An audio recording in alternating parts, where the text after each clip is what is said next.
Tonight, our story explores a history that is both gentle and deeply moving. The long and often overlooked journey of people born with Down syndrome. From ancient times when their existence was a mystery, to more recent years shaped by stigma, progress, and advocacy, this story shows us not only how far we have come, but how much further we have to go to make sure every life is valued for its full potential. So, before we begin, please feel free to like the video and subscribe, but only if you truly enjoy the stories we share here. I would also love to know where you're joining me from tonight and what time it is in your part of the world. It is always so interesting to see who is listening from across the globe. Now, find a comfortable position. Maybe turn on a fan for a soft, steady hum, and let's ease into our story together. Long before there were scientific books, hospitals, or the study of genetics, there were just human eyes observing and trying to understand the world through myth, feeling, and instinct. In this distant past, the birth of a child who looked or acted differently often brought about profound and frequently spiritual responses. We do not have written records from these ancient eras that explicitly describe what we now know as Down syndrome, but archaeology offers us rare and moving clues. In 2014, a group of researchers in France discovered a burial site that was 1,500 years old. Among the remains, they found a young child with specific skull features that matched those linked with Down syndrome. This child, despite their differences, was buried with obvious care. They were not cast aside, but were gently laid to rest in the same sacred way as everyone else in their community. It is a small detail, but a meaningful one. It hints that long before medical language existed, some people responded not with fear, but with simple acceptance. In a time without formal diagnoses, perhaps this child was just seen as a quieter spirit. Maybe they were held more often, or spoken to more softly. It is possible they were loved not in spite of their differences, but because of them. In other ancient cultures, physical and intellectual differences were often seen through a spiritual lens. Some of these individuals were honored, believed to have a special link to the divine, and were seen as carriers of sacred messages or omens. Sadly, others were misunderstood, feared, or openly rejected. Without a scientific way to understand conditions like Down syndrome, how society reacted depended mostly on the culture, the time period, and the nature of the people around them. The fact that we have found several ancient burial sites like this, including possible cases in ancient Rome and the Andes, tells us something important. People with Down syndrome have always been a part of the human family. Their existence is not a modern event. It is not a flaw to be fixed or a problem to be solved. It is a natural part of life's diversity, a steady thread woven into the human story from the very start. These ancient burials send a quiet message across time, saying, "I was here. I was important. I was not forgotten." As we move further into history, we will see how that quiet message was sometimes lost, and how it slowly, but surely, found its voice once more. As we move into the classical world of ancient Greece, Rome, Egypt, and India, we find civilizations filled with detailed myths, complex philosophies, and powerful symbols. In these societies, being different was not always seen through a medical perspective. Instead, it was often understood through metaphor, religion, and a sense of deep mystery. Individuals who looked or acted differently were frequently given symbolic roles. Some were considered to be touched by the gods, seen as vessels of divine messages or omens. Regrettably, others were viewed with great suspicion, seen as signs of a cosmic imbalance, ritual impurity, or even the result of ancestral sin. In either situation, people with cognitive or physical differences were rarely just seen as people. They were powerful symbols. This was a world before genetics and before formal science. So, if a child was born with traits we associate with Down syndrome, softer facial features, slower speech, a gentler nature, their presence might inspire detailed stories instead of a medical diagnosis. Some cultures believed these children were blessed, perhaps closer to the spirit world. Others feared they brought bad luck or were a form of divine punishment. In Egyptian and Greco-Roman traditions, myths told stories of children born under strange stars or affected by divine forces. While there are no direct references to Down syndrome in these ancient texts, they show a worldview where difference was seen as a matter of fate or prophecy. Sometimes that view brought respect and other times a tragic exclusion. It is important to remember that there was no single, universal response. In some villages, a child with visible differences might be raised with great love in the center of the home, watched over with special care. In others, they might be hidden away, excluded, or tragically left behind. Everything depended on the prevailing cultural beliefs and the hearts of the people nearby. For instance, in some ancient Hindu texts, children born with certain traits were seen as part of karmic cycles, lives returning in new forms to teach, to heal, or to be healed. While this view did not always lead to fully inclusive care, it did provide a philosophical way of seeing the spiritual value in every soul. Still, the truth is that without a medical understanding, people with Down syndrome were often left at the mercy of superstition and societal control. They were not yet seen as fully human in the way we think of it today, not in terms of rights, protection, or equal opportunity. They lived on the edges of society, sometimes honored, sometimes feared, but rarely truly understood. And that deep misunderstanding would continue for centuries, often strengthened by religious rules, hidden in folklore, and later, tragically, reshaped by the beginnings of science. The Middle Ages brought a period of silence, especially for those who lived outside the strict lines of what society deemed normal.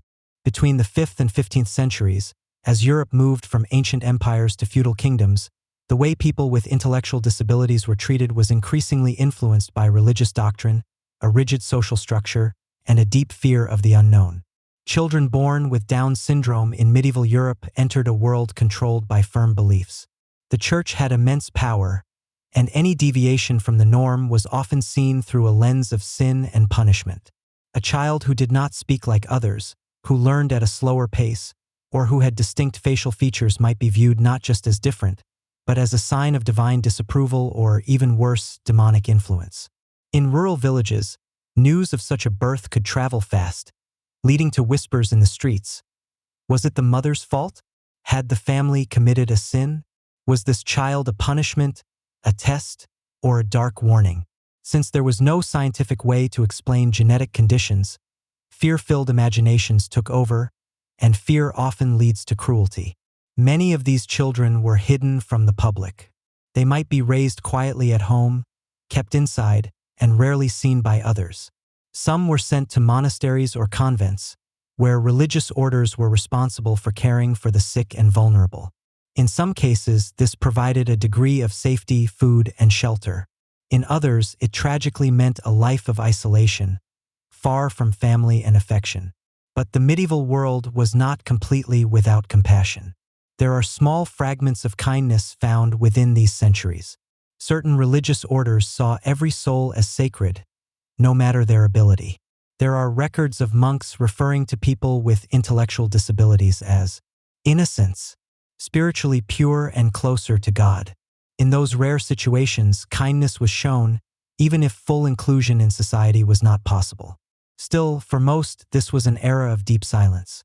Without a common language to describe Down syndrome, and without community support or advocacy, families had to face the unknown by themselves.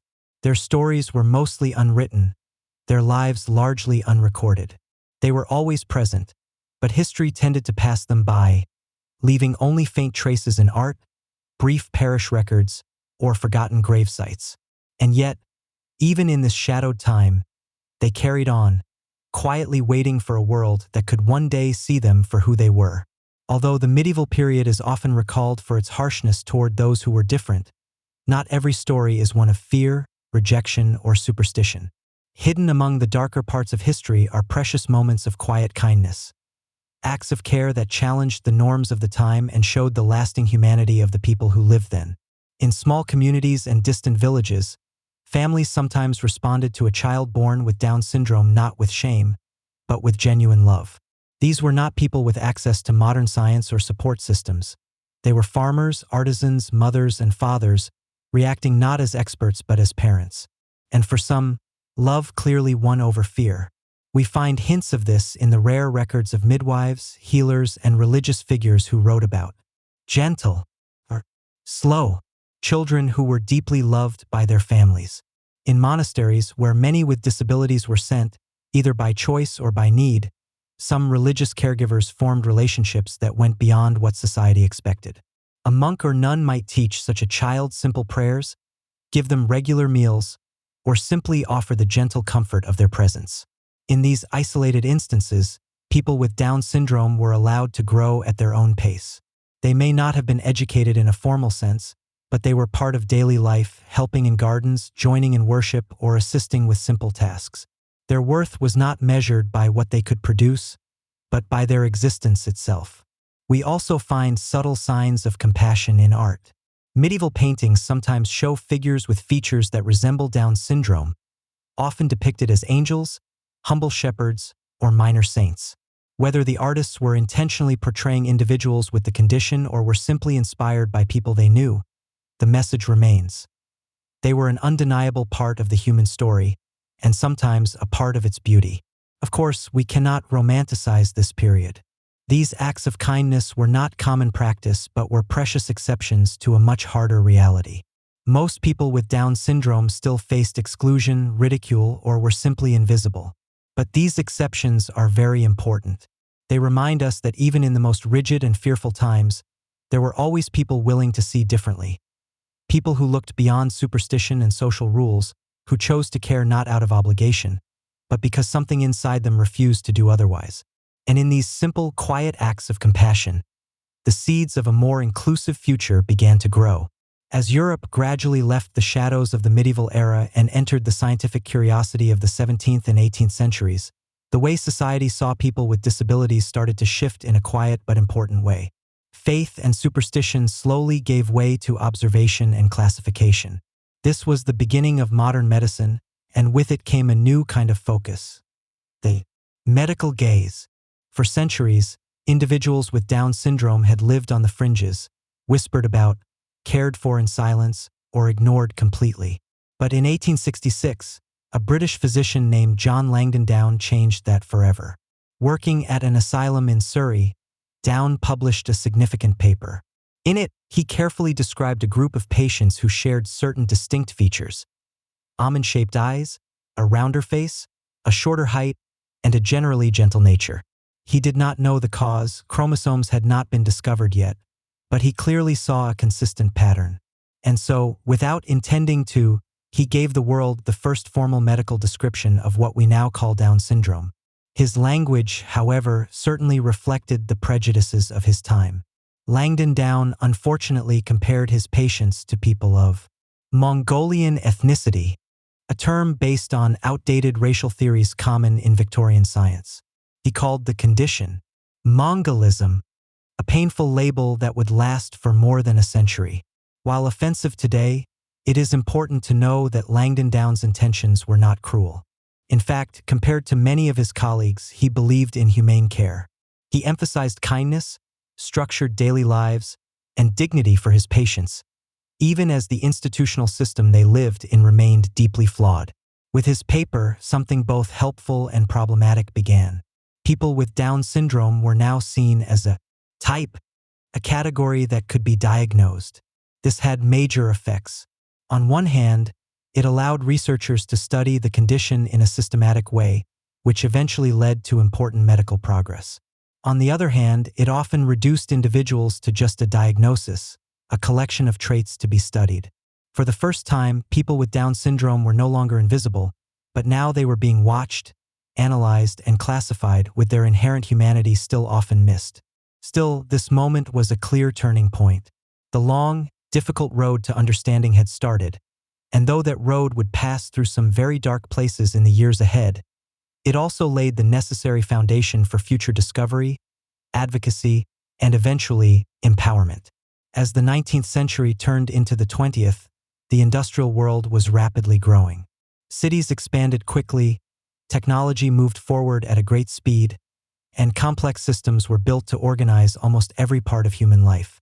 Among these were institutions, large facilities designed to house individuals who did not fit the strict mold of a modernizing society. For people with Down syndrome, these institutions became both a supposed safe place and, tragically, a deep confinement. Families, especially those in working-class areas, were often told by doctors or local officials that their child would be better off in a specialized facility. These places promised safety, structure, and expert care. But the reality was often much bleaker. Many of these institutions were severely overcrowded, poorly funded, and lacked properly trained staff. Children with Down syndrome were housed with individuals with very different conditions, from severe mental illness to major physical disabilities. There was little to no personal care, even less real understanding, and almost no chance for individual development. Residents wore uniforms, followed strict schedules, and had little say in their own lives. For decades, this system was ironically seen as progressive. Some well-meaning families truly believed they were doing the right thing, protecting their children from the stigma and hardship they might face in the outside world. But for the children themselves, the experience was one of deep isolation. They were separated not only from society but from their families, their communities, and often their own sense of who they were. Institutionalization also allowed the general public to mostly ignore the existence of people with Down syndrome. Out of sight truly became out of mind. Schools did not adapt, workplaces did not accommodate, and the persistent myth that these individuals could not learn, grow, or truly belong continued to spread. There were exceptions, of course. A few rare institutions offered real care, where staff treated residents with patience and kindness. Some children formed lasting friendships, even family-like connections, with each other and with the few caregivers who saw their true worth. But these were small points of light in a large sea of systemic neglect.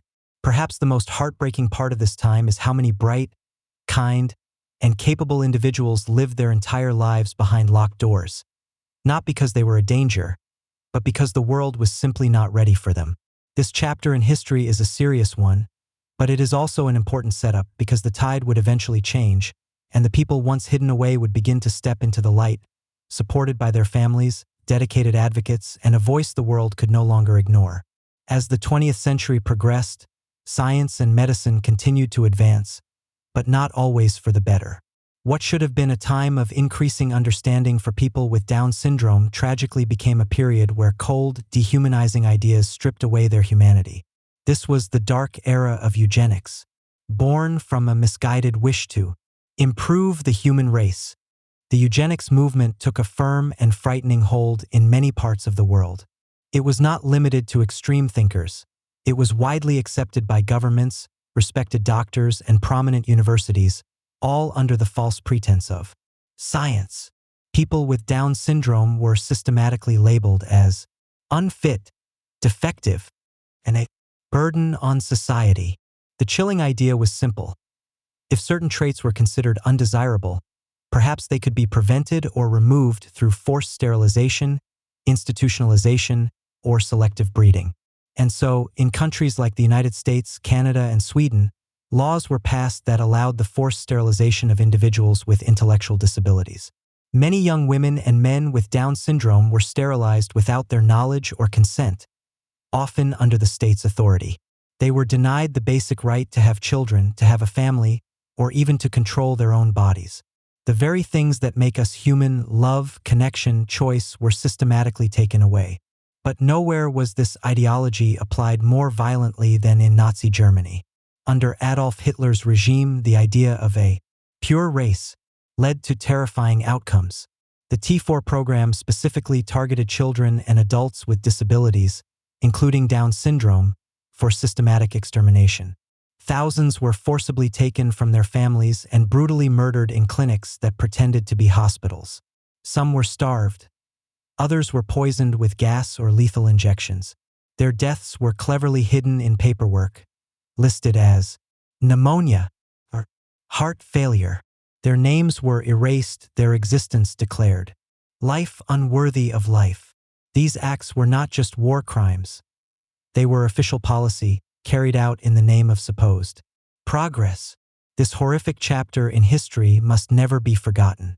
It serves as a stark reminder of how easily science, when separated from ethics and compassion, can be twisted into a weapon. But even in those darkest times, there were courageous people, parents, nurses, quiet objectors, who fought bravely to protect these lives, who truly saw their inherent worth, who whispered the truth the world tragically refused to hear. They are the ones who planted the first seeds of the resistance that would eventually follow. In the heart of Nazi Germany, beneath the deceptive talk of purity and strength, lay one of the most sinister chapters in the history of disability, the T4 program. This was a state-sponsored euthanasia operation that specifically targeted children and adults with disabilities, including those with Down syndrome. It began quietly. Letters were sent to German families, falsely asking them to bring their disabled children to special clinics for better treatment and care. Parents, hopeful and desperate, truly believed they were doing what was best.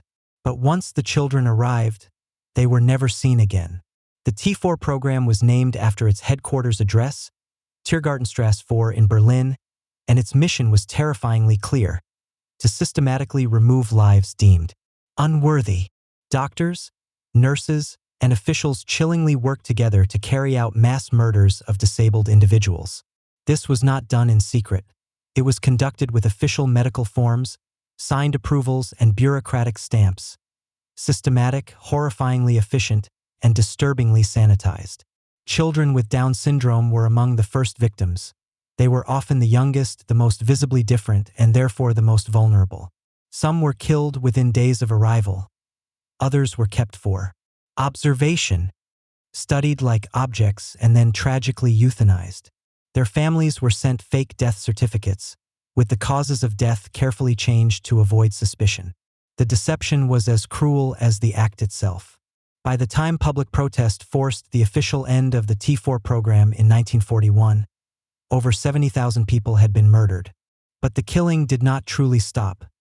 It continued in smaller, less obvious ways for the rest of the war. This was not war in the usual sense. These victims were not soldiers or political enemies. They were children in cribs, teenagers with bright smiles, adults who loved music and stories. They were people with Down syndrome whose lives were considered too inconvenient, too costly, or too different to protect.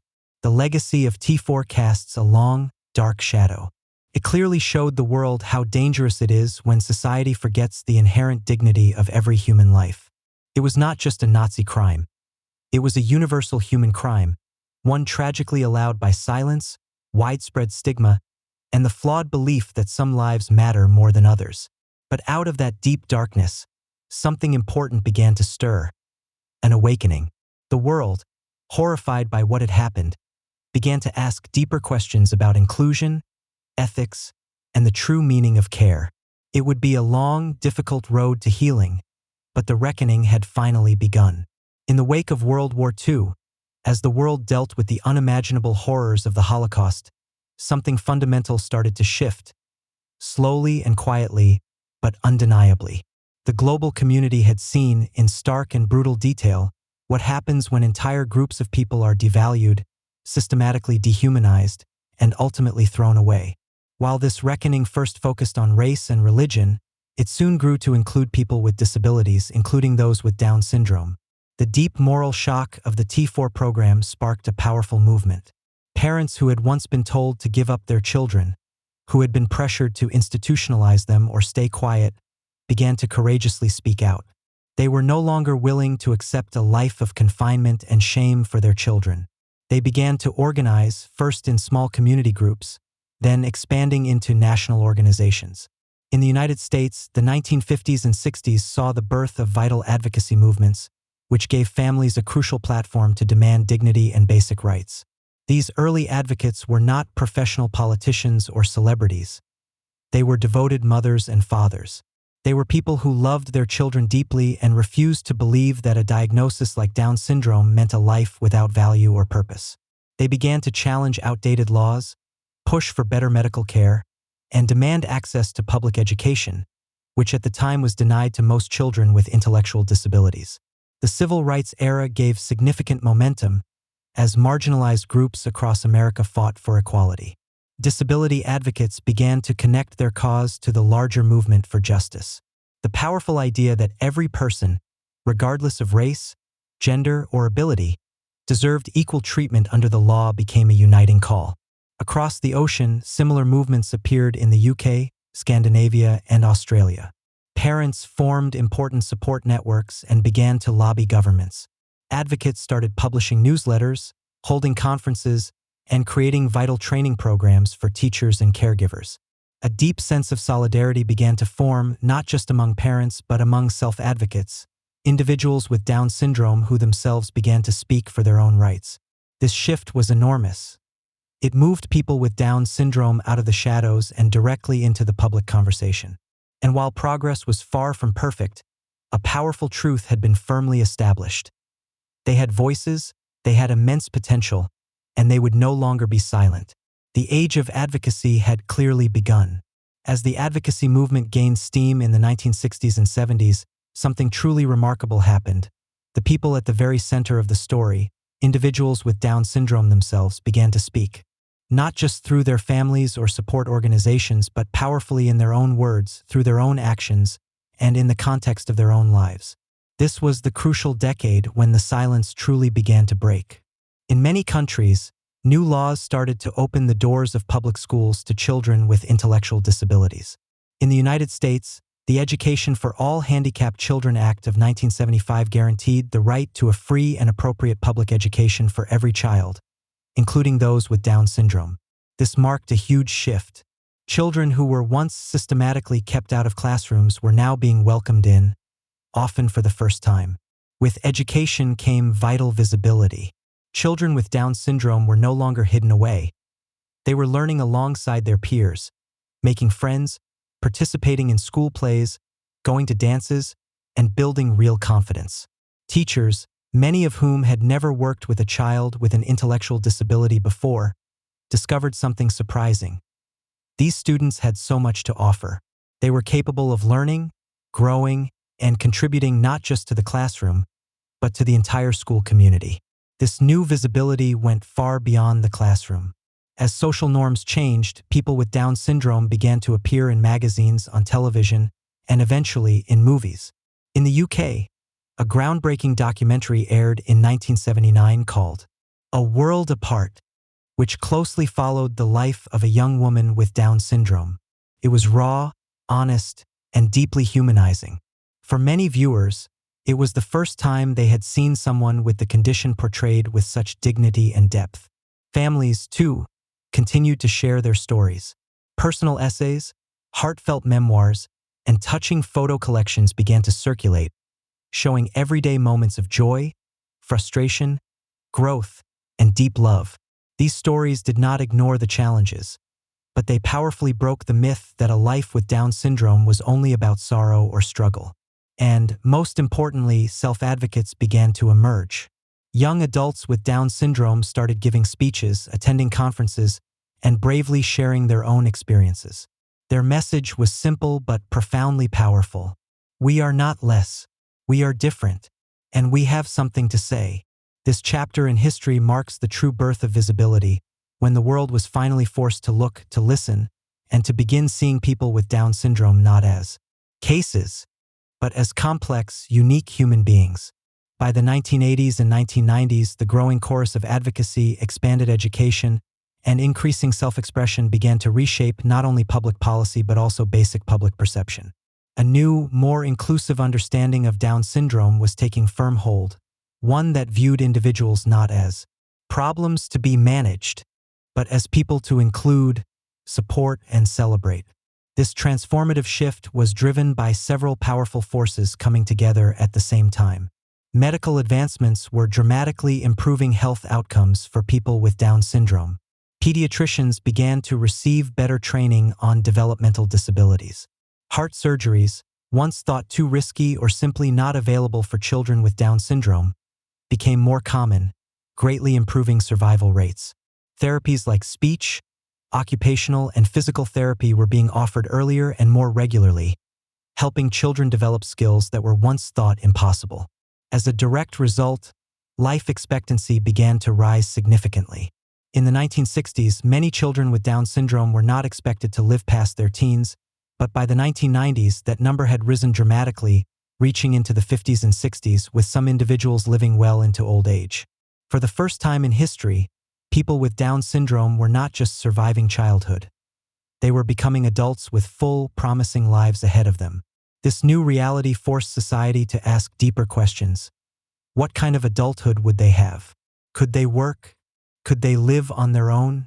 Could they get married? The answers, increasingly, were a strong yes. Supported employment programs began connecting adults with Down syndrome to meaningful jobs in grocery stores, offices, hotels, and even businesses started by self-advocates themselves. Housing cooperatives and group homes allowed for semi-independent living.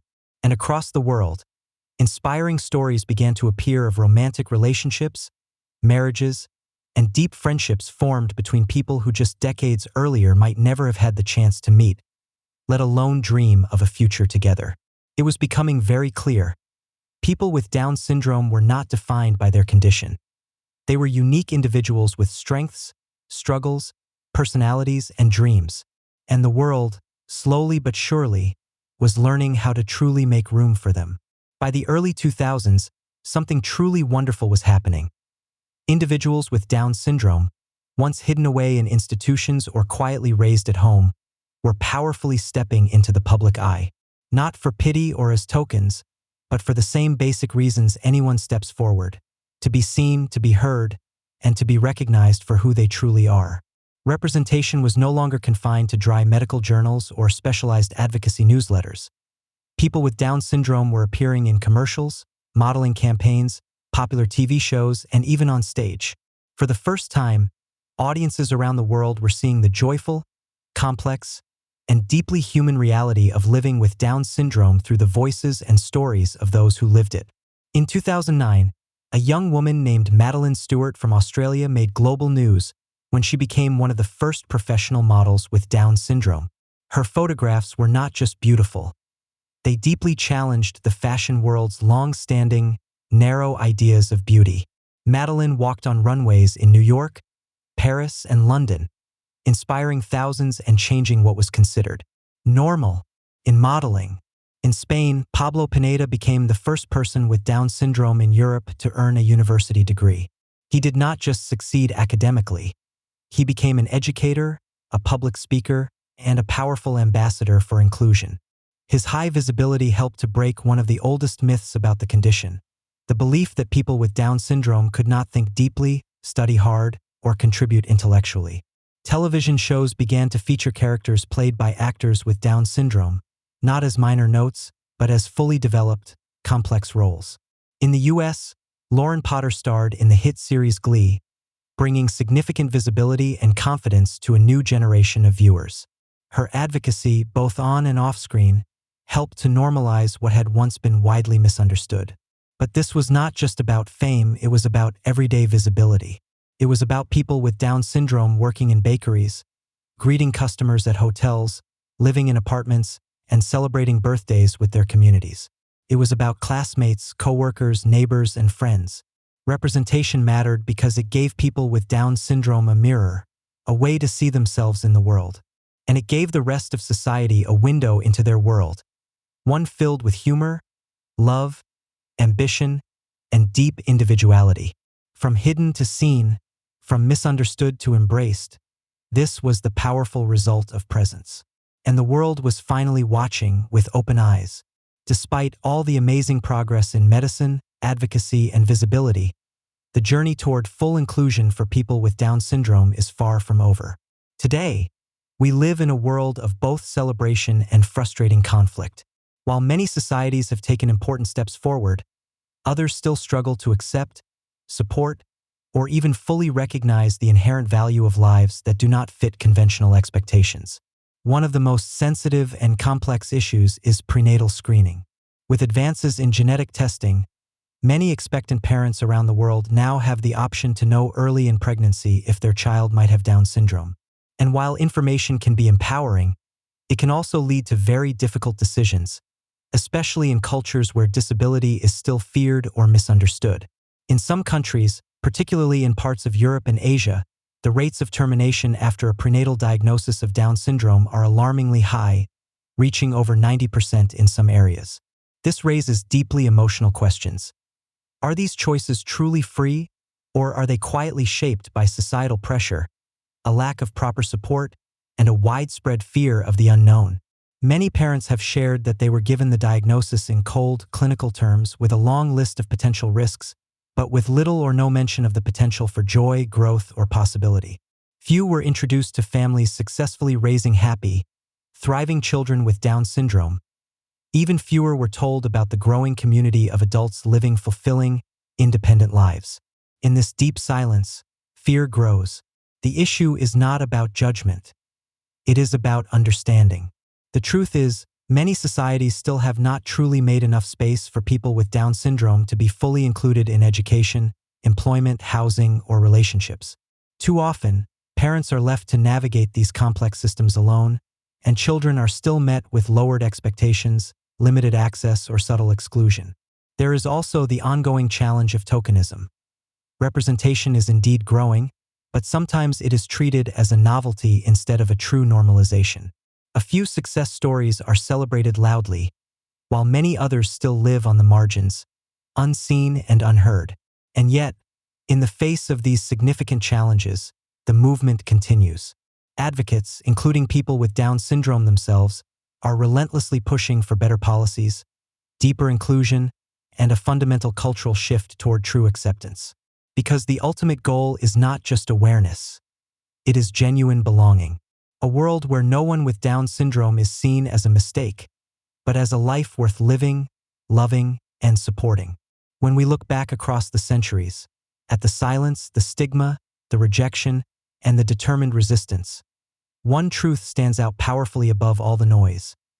Every life has inherent meaning. This is not just a comforting idea.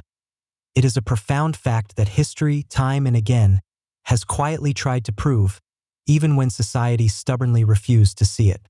People with Down syndrome have always been an essential part of the human family. From ancient burial sites to medieval villages, from the cold halls of 19th century institutions to the bright red carpets of the 21st century, they have been here, living, laughing, struggling, surviving, and teaching. What they have offered the world is not always loud or glamorous. It is something quieter, but no less powerful. Their lives often show a gentleness, a steady honesty, and a deep emotional intelligence. Many who live or work closely with individuals with Down syndrome speak of a rare kind of sincerity, a disarming warmth that can change the feeling of an entire room. Not because they are inspirational symbols, but because they are fully present, genuinely real, and deeply human. We must resist the urge to romanticize or simplify their experiences. A person with Down syndrome, like anyone else, is complex, capable of great joy, deep frustration, ambition, sadness, and boundless love. Their lives are certainly not without challenges, but they are absolutely not defined only by their limitations. They are not just symbols of purity or tragedy. They are unique individuals with their own distinct voices, interesting stories, and their own will. And their very presence in this world serves as a vital reminder of something crucial. Humanity is not measured by IQ, productivity, or the chase for perfection. It is measured by connection, by kindness, by the deep capacity to love and be loved. When we say that every life has meaning, we are not offering charity. We are stating a universal truth that applies to all of us. Because if a person needs to prove their worth to deserve life, then none of us are truly safe. But if we start from the basic belief that worth is inherent, that every person matters simply because they exist, then we begin to build a world where everyone truly belongs. People with Down syndrome do not need our pity. They need our genuine presence, our steady partnership, and our sincere willingness to listen, adapt, and make space. Their lives are not just side notes in history.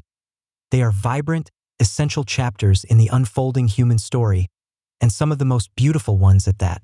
So, how were people with Down syndrome treated throughout history? The honest answer is layered and complex. A story mixed with deep sorrow and widespread silence, but also with remarkable resilience, a quiet revolution, and boundless love. For much of recorded history, they lived in the shadows, misunderstood in ancient myths, hidden away during the medieval era, and tragically objectified by the cold, classifying view of early medicine. At times, they were feared, at other times, completely forgotten. And in the darkest moments, such as during the eugenics movement and Nazi Germany, they were horrifyingly targeted simply for existing. Yet, they endured, not just as passive victims of history, but as active participants in it, through the families who fiercely fought for them, the dedicated teachers who believed in them, and eventually, through their own voices powerfully rising to declare, "We are here. We matter." The story of people with Down syndrome is not just a medical or social history. It is a deeply human one. It reflects how we, as a society, define dignity, who we choose to protect, who we prioritize, and what we fundamentally believe makes a life valuable. In recent decades, we have seen a transformation that would have once seemed impossible. People with Down syndrome graduating from schools, working meaningful jobs, acting in films, falling in love, advocating for their rights, and actively shaping their communities. From systemic exclusion to joyful celebration, the path of this journey speaks not only to their inherent strength, but to our collective potential to grow as a society. But this profound progress did not happen by chance. It came from love, fierce, stubborn, and completely persistent love. From parents who steadily refused to accept silence. From doctors who bravely chose empathy over rigid rules. From educators who saw innate ability where others saw only limitations. And, crucially, from people with Down syndrome themselves, who lived authentically and unapologetically in a world that often dramatically underestimated them. That powerful legacy of courage, persistent presence, and unwavering perseverance is still being written today. As we finish this journey through history, may we carry with us the invaluable lessons it offers. To question inherited prejudice, to support the unheard, and to recognize that the inherent value of a person is never up for debate. People with Down syndrome are not exceptions in the human story. They are essential threads in its very fabric, woven with grace, enduring strength, and the quiet, undeniable power of being fully, unapologetically alive. Thank you for listening. If this story touched you, please consider liking the video and subscribing for more human-centered history. And please tell me, where are you watching from and what time is it? I would love to know who has joined me tonight. Until next time, stay kind, stay curious, and take care.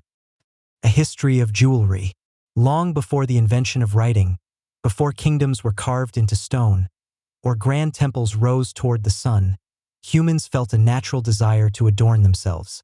Jewelry, in its most basic form, may be one of the oldest ways humans have expressed their identity. It did not start with shiny gold or dazzling diamonds, but with what nature provided: shells, bones, animal teeth, stones, and feathers. The oldest known pieces of jewelry were found in a cave in Morocco. 33 pierced shells, believed to be over 100,000 years old. Strung together as beads, they were likely worn as necklaces or anklets. They might seem simple to us today, but these were revolutionary items. They signaled a great leap in symbolic thinking, the amazing ability to show status, group identity, or spiritual belief through objects worn on the body. In prehistoric cultures, jewelry was not made just for looks. It was a powerful way to communicate. A necklace made from animal teeth might strongly suggest a hunter's skill. A string of shells could symbolize fertility, trade connections, or family ties. In many early burial sites across Europe and Africa, skeletons are found with ornaments carefully placed around the neck, wrists, and ankles. This is strong evidence that jewelry played a key role in rituals of death and memory, guiding souls to the afterlife or marking them as part of a sacred family line. Even among nomadic and tribal groups, where basic survival was the main focus, time and effort were put into making adornments. Pieces were carefully shaped, polished, and engraved, and colors were often added. These ancient actions show that jewelry was not just a luxury. It was central to the human experience, a powerful way to carry meaning, memory, and a sense of magic. What is especially interesting is that this early jewelry appeared independently in different parts of the world. From Siberian mammoth ivory bracelets to African ostrich shell beads, cultures separated by vast oceans and different languages all naturally turned to ornamentation. Why? Because jewelry fulfills something universal in us. The basic need to belong, the deep need to express oneself, and the desire to turn the physical body into something more than just flesh and bone. Long before precious metals and royal crowns, jewelry was deeply human, a silent language of identity, protection, beauty, and belief. It was our first sparkle, And from that first glint of a bead on a string, a whole world of adornment was born. As early human societies grew into magnificent civilizations, so did the detailed art of jewelry. In the cradle of civilization, Mesopotamia, gold became not just a precious metal but a powerful language of influence and high status. Artisans of Sumer, Akkad, and Babylon carefully crafted intricate pieces from gold, silver, and bright precious stones like carnelian and lapis lazuli. Jewelry adorned not just the living, but also the honored statues of gods as sacred offerings in temples, shining with an almost divine light. Mesopotamian jewelry was deeply symbolic. Spiral designs often represented eternal life, while geometric patterns spoke of cosmic order. Women of high status wore elaborate headdresses, detailed bracelets, and large pendants, often buried with them to ensure their status continued in the afterlife. These items were not just accessories. They were powerful signs of divine favor, political power, and cultural sophistication. Meanwhile, in the rich, sun-filled land of Egypt, jewelry gained an even deeper spiritual meaning. Gold, which was plentiful in Nubia and highly valued by the Egyptians, was considered the very flesh of the gods, incorruptible, eternal, and sacred. Every piece worn by a pharaoh or priestess was carefully made with a specific purpose: to protect, to call upon divine power, or to spiritually transform. Amulets were extremely important. The scarab beetle symbolized rebirth. The ankh, shaped like a cross with a loop, represented eternal life. The Eye of Horus, worn near the heart or forehead, was believed to protect from evil and ensure health. These powerful talismans were decorated with vibrant stones: turquoise, lapis, garnet, each chosen not just for its beauty but for its energetic and spiritual properties. Jewelry also clearly reflected social status. Wide gold collars, elaborate chest plates, and decorated rings told stories of wealth, family line, and divine connection. Children wore protective charms. Animals were sometimes adorned with collars bearing names. Even the dead were carefully wrapped in layers of symbolic jewelry, from toe caps to elaborate headdresses, to ensure their safe journey into the next world. In both Mesopotamia and Egypt, jewelry was not an afterthought. It was deeply woven into the fabric of religion, government, and personal identity. It powerfully marked the wearer as chosen by gods, by kings, or by fate itself. This era clearly set the stage for what jewelry would continue to be: a shining extension of the soul, a coded language of beauty, power, and protection, forged in fire and polished by strong belief. As civilization flourished around the Mediterranean, jewelry gracefully became an art form that blended personal beauty with a growing civic identity. In ancient Greece and Rome, adornments were not only signs of wealth but also bold statements of taste, philosophical views, and even patriotism. The Greeks, with their belief in harmony, applied this not just to buildings and statues but to the human form itself. Jewelry was carefully designed to complement the body, enhancing natural elegance rather than overwhelming it. Gold wreaths, shaped like olive branches, gracefully adorned the heads of both gods and mortals. Earrings and bracelets featured detailed metalwork, often showing captivating mythological scenes: Athena with her wise owl, or Aphrodite rising from the sea. Gemstones became more common, valued not only for their bright color but also for their symbolic meaning. Carnelian was believed to calm anger, while amethyst supposedly offered protection from getting drunk. Engraved gems, known as intaglios, were often used as personal seals, pressed into warm wax to sign important documents. These pieces held not just beauty but also identity and authority. In Rome, jewelry became even more widespread and noticeably rich. With the expansion of the empire came access to exotic materials: lustrous pearls from the Persian Gulf, vibrant emeralds from Egypt, and deep sapphires from Sri Lanka. Roman women, especially those of the upper class, wore layers of adornment, from elaborate brooches that held their clothes together to rings on almost every finger. Men, though generally more reserved, still wore signet rings and amulets, often inscribed with protective symbols or their family crests. Jewelry in Rome also crossed class lines.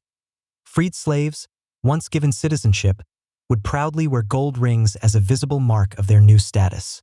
Soldiers returning from war often brought back jewelry, not just for personal use but as offerings to the gods. But it was not all about appearances. Many items were worn specifically for protection. The bulla, a locket worn by Roman children, contained amulets believed to guard them from evil spirits. Even powerful emperors reportedly believed in the power of charms. Tiny figures of Hercules, serpents, and other symbols were worn discreetly under their togas, hidden but believed to be very powerful. For the Greeks and Romans, jewelry was much more than a simple accessory. It was a wearable biography. Each piece told a story, of family, of virtue, of deeply held belief. It announced who you were, what you valued, and sometimes exactly who you prayed would protect you. While the Mediterranean world shaped jewelry through the lens of beauty and empire, the East, especially India, followed a different path where adornment became completely inseparable from spirituality, sacred rituals, and the very rhythms of life. In India, jewelry was not just decorative. It was sacred, symbolic, and remains, to this day, an essential part of the soul's expressive language. From the ancient Indus Valley civilization, dating back to around 2500 BCE, archaeologists have found beautifully detailed bangles, nose rings, and intricate bead necklaces made from carnelian, gold, and other materials. Even then, Indian artisans showed extraordinary skill and a natural understanding that jewelry was not just worn. It was lived in. Unlike in the West, where jewelry often primarily showed wealth, in India it served as a kind of visual scripture, telling stories of love, fertility, protection, and divinity. Gold was and remains the most honored material. It is deeply connected to Lakshmi, the goddess of prosperity, and is considered pure, lucky, and eternal. Women often receive gold jewelry at birth, during marriage, and as part of their inheritance, not just as gifts, but as a form of financial security, spiritual protection, and a powerful symbol of their worth. Each part of the body had its own sacred ornament. A mangtika for the forehead, believed to stimulate a spiritual center, jhumkas for the ears, anklets that made a sound with every step, and toe rings that symbolized marital status. Bangles, often worn in pairs, were said to bring harmony to a woman's energy, while nose rings linked her to sensuality and strength. But Indian jewelry was not only for women. Kings wore gem-studded turbans, jeweled armlets, and rings that carried the great weight of dynasties. Warriors went into battle with talismans tied around their necks or wrists, pieces blessed by priests to bring courage or protect from death. In other parts of the East, like China and Southeast Asia, jade became the stone of immortality. It was even more valued than gold, believed to preserve the spirit and harmonize the body. Dragons, phoenixes, and lotus flowers were intricately carved into pendants, worn from birth until death, and often buried with the wearer to guide them into the next world. Across the East, jewelry was and still is a profound form of prayer, power, and poetry. It speaks without words, protects without swords, and decorates not just the body, but the entire journey of life itself. In medieval Europe, jewelry took on new forms and deeper meanings, shaped by a world torn between the material splendor of royalty and the seriousness of growing religion. This was a time when crowns were seen as divine symbols, when rings sealed important fates and powerful alliances, and when even the simplest pendant could carry the immense weight of a heartfelt prayer. As Christianity spread across Europe, jewelry evolved from its pagan amulet origins to become sacred symbols of deep faith. Crosses became common pendants, worn both for personal protection and to openly show devotion. Relics, fragments of saints' bones, pieces of holy cloth, were carefully encased in ornate containers and worn close to the heart. These were not just objects of beauty. They were considered spiritually charged, believed to be able to heal or bring divine help. Monasteries and churches had master goldsmiths craft elaborate chalices, bishops' rings, and rosary beads. Every piece served a purpose: to inspire awe, show piety, or signify church authority. Jewelry was no longer just personal. It had become deeply political and theological. In royal courts, jewelry was a clear statement of family line and legitimacy. Crowns, scepters, and brooches were heavily decorated with dazzling sapphires, rubies, and emeralds, not just for their beauty but for their powerful symbolism. Sapphire stood for wisdom, ruby for courage, and emerald for fertility. Kings and queens used these gems like a subtle language, creating a specific message with every stone. Feudal lords exchanged rings to formally seal oaths of loyalty. Knights were often given jeweled tokens, like a lady's brooch or a locket, to carry into battle, worn over their armor as both a protective charm and a visible symbol of their noble cause. Mourning rings also became common, engraved with names and dates, worn in memory of lost loved ones. Among the rising merchant class, special laws often dictated who could wear what jewelry, making adornment a visible boundary between social classes. Pearls for the elite, common metals for ordinary people. But even among peasants, simple adornments continued: a copper ring, a braided cord with a carved bone charm. They might not have shone with the brilliance of a royal ruby, but they carried just as much meaning to the person who wore them. In the medieval world, jewelry was no longer just about wealth or beauty. It had become a sacred vessel of belief, a powerful tool of allegiance, and a spiritual bridge between the earthly and the divine. As Europe gradually emerged from the Middle Ages, the Renaissance swept across the continent like a brilliant rebirth. In this transformative era of rediscovery, of science, art, and individualism, jewelry was elevated to a new level. No longer just symbolic or devotional, it became a bold statement of intellectual sophistication, artistic support, and exquisite personal style. The wealthy elite, nobles, powerful merchants, and rising families began to order custom-made jewelry from master goldsmiths. These skilled artisans, inspired by classical antiquity, seamlessly blended techniques from ancient Rome and Greece with the innovations of their own time. Enameling became popular, allowing for vibrant colors and intricate detail. Colored gemstones were carefully arranged in elaborate, often symmetrical designs. Goldsmiths themselves became celebrated artists, often working with renowned painters and architects. Portraits from the 15th and 16th centuries show nobility adorned in delicate chains, jeweled hairnets, and magnificent neck pieces set with rubies, sapphires, and pearls. Jewelry was not merely decorative. It was a coded language. A locket could discreetly hold a lover's portrait or a lock of hair. A brooch might feature symbolic figures: Cupid for love, the phoenix for rebirth, or a serpent eating its own tail to symbolize eternity. Religious jewelry still had its place, but it became more personal and less overtly institutional. Tiny devotional pendants, intricately etched with saints or biblical scenes, were often hidden inside elaborate designs. Rosaries were strung with rich gold and coral beads, carried as much for social status as for devout prayer. The Renaissance also saw the rise of the gemstone as more than just a symbol. It became a dazzling centerpiece.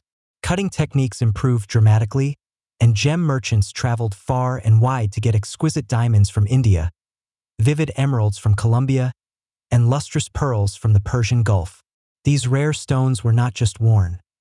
They were marveled at, written about, and even passed through royal courts as sought-after diplomatic gifts. Women's jewelry was layered and overtly rich.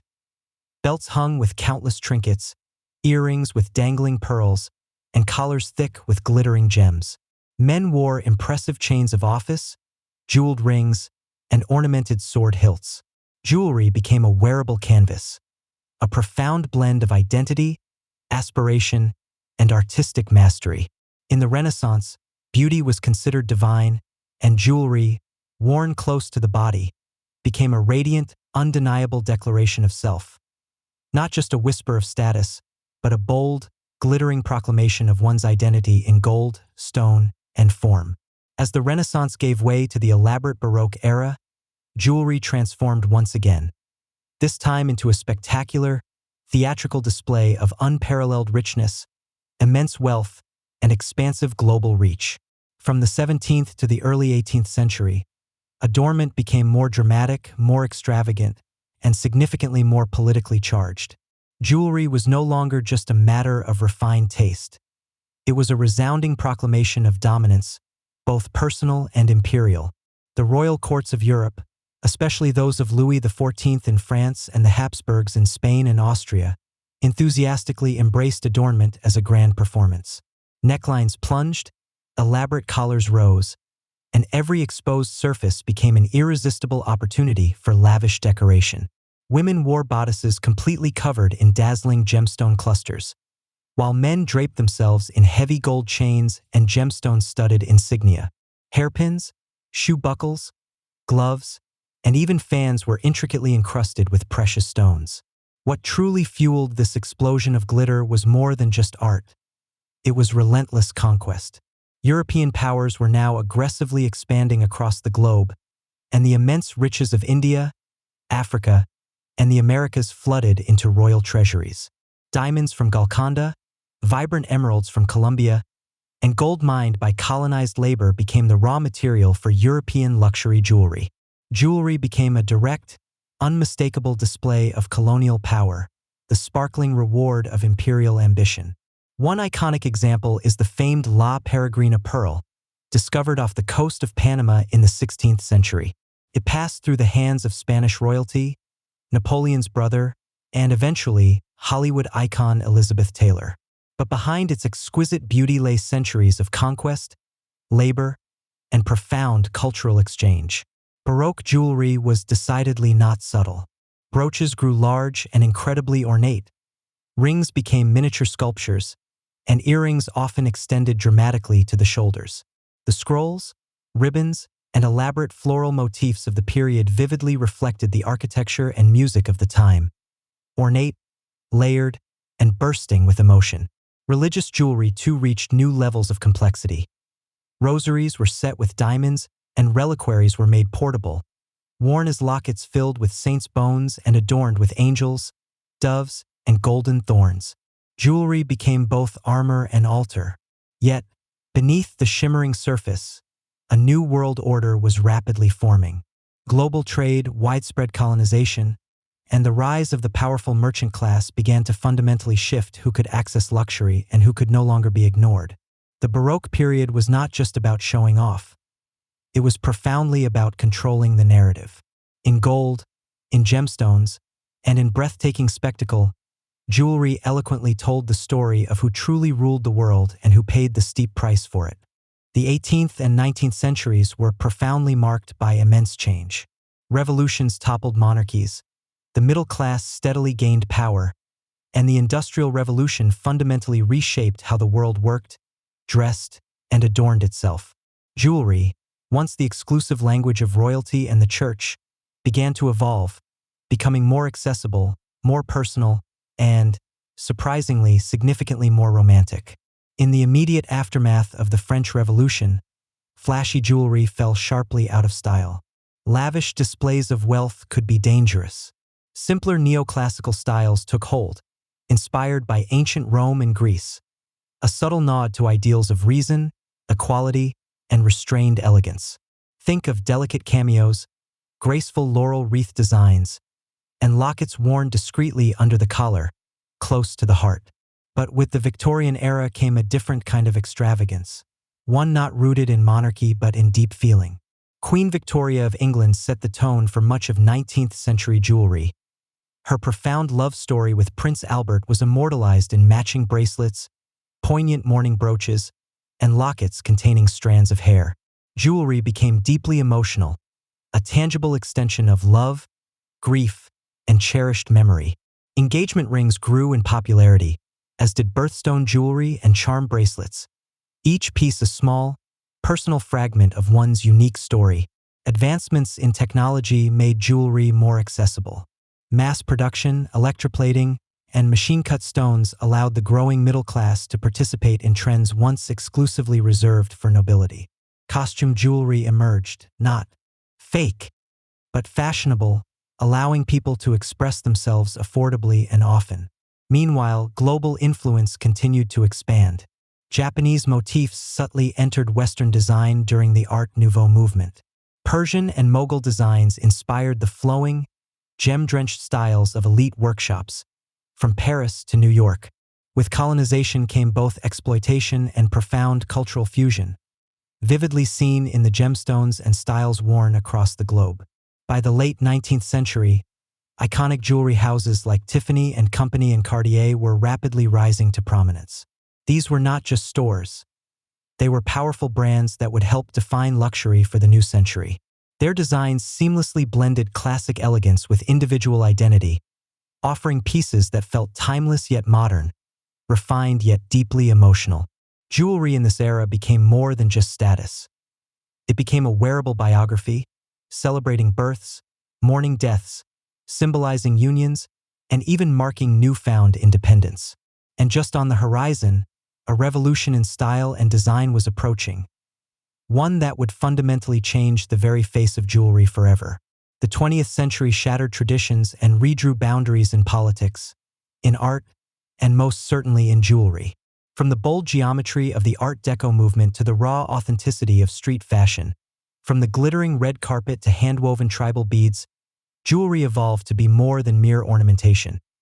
It became a powerful form of self-expression, a statement not just of status, but of identity, resistance, and radical reinvention.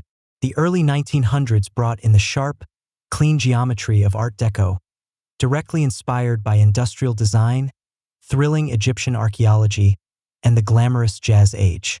This groundbreaking style celebrated clean lines, striking symmetry, and dramatic contrast. Platinum, onyx, and diamonds were popular favorites. Women wore long, linear earrings and flapper-style necklaces, while men adorned themselves with elegant cufflinks and tie bars. It was a vibrant celebration of modernity, jewelry designed for a world rapidly accelerating into the future. World wars temporarily shifted fashion towards restraint, but post-war prosperity brought back the sparkle. In the 1950s, Hollywood powerfully shaped jewelry trends. Stars like Marilyn Monroe and Audrey Hepburn made diamonds and pearls synonymous with effortless elegance. Meanwhile, prestigious houses like Cartier, Van Cleef and Arpels, and Harry Winston became global symbols of luxury, blending old-world royalty with growing celebrity. By the 1960s and 70s, jewelry began to openly reflect rebellion. The counterculture movement enthusiastically embraced handmade, spiritual, and nature-inspired pieces. Beads, leather, and turquoise became the signatures of the free spirit. In stark contrast, the disco era of the 80s brought maximalism roaring back. Heavy gold chains, oversized earrings, and bold gemstones mirrored a decade of immense ambition and excess.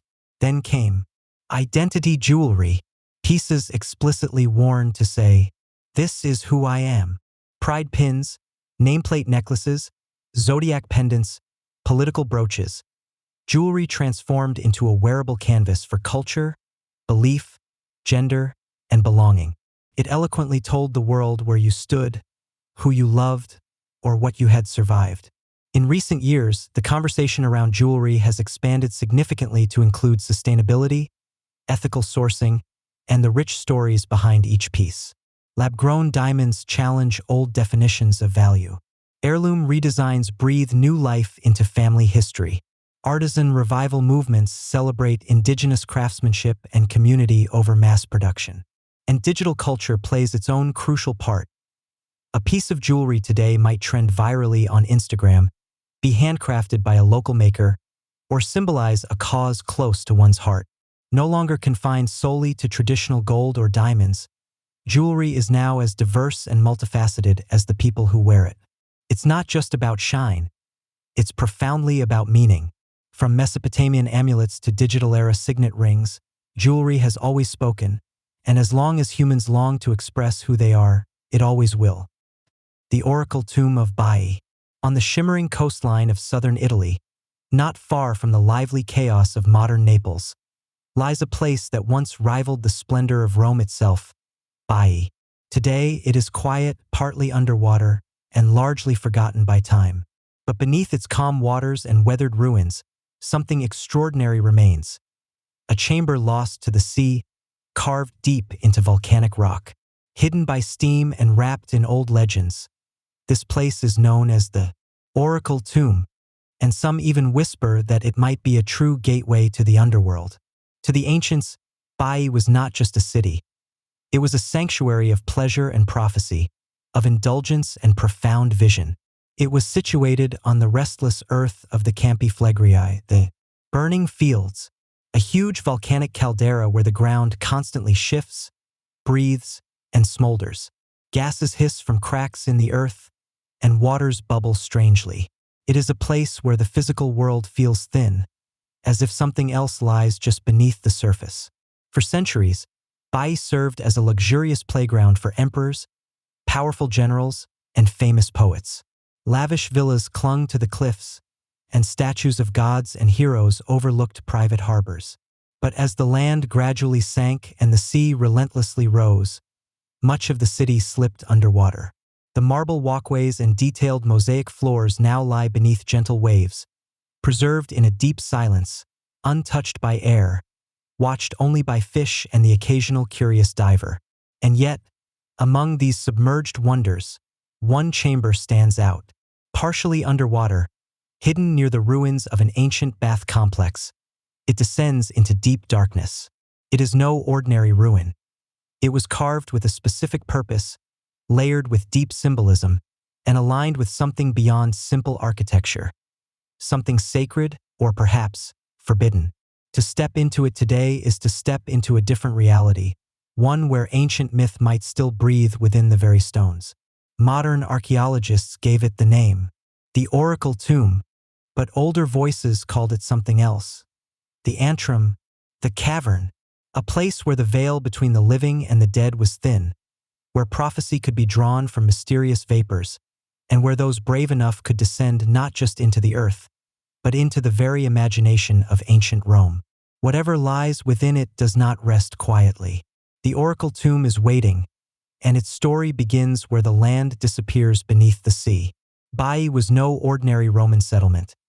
It was the empire's designated escape, a luxurious retreat for emperors, aristocrats, and the privileged elite.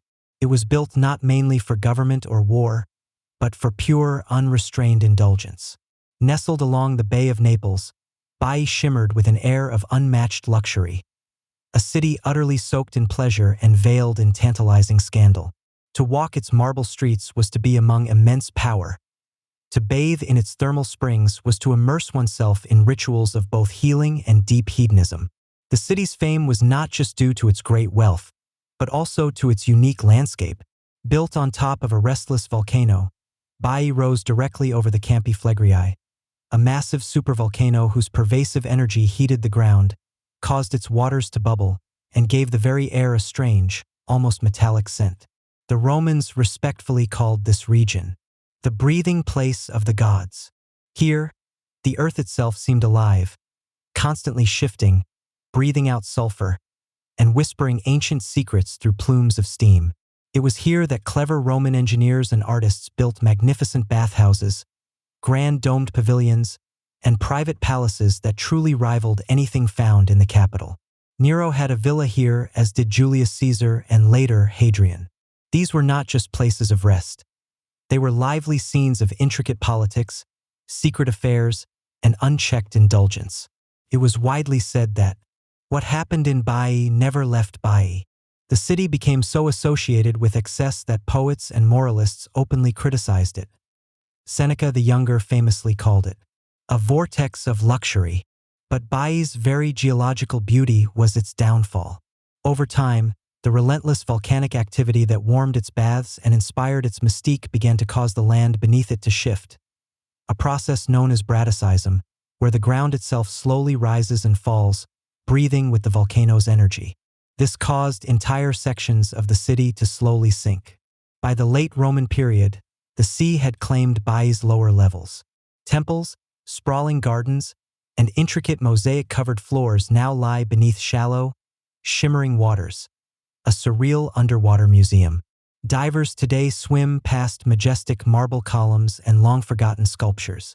What was once the seat of sensual pleasure is now eerily still, preserved by the sea like a sleeping ghost of empire. And it is here, among these sunken ruins and steaming fissures, that one structure remained hidden for centuries. A chamber untouched by time, carved into myth, and rumored to be the very entrance to the underworld itself.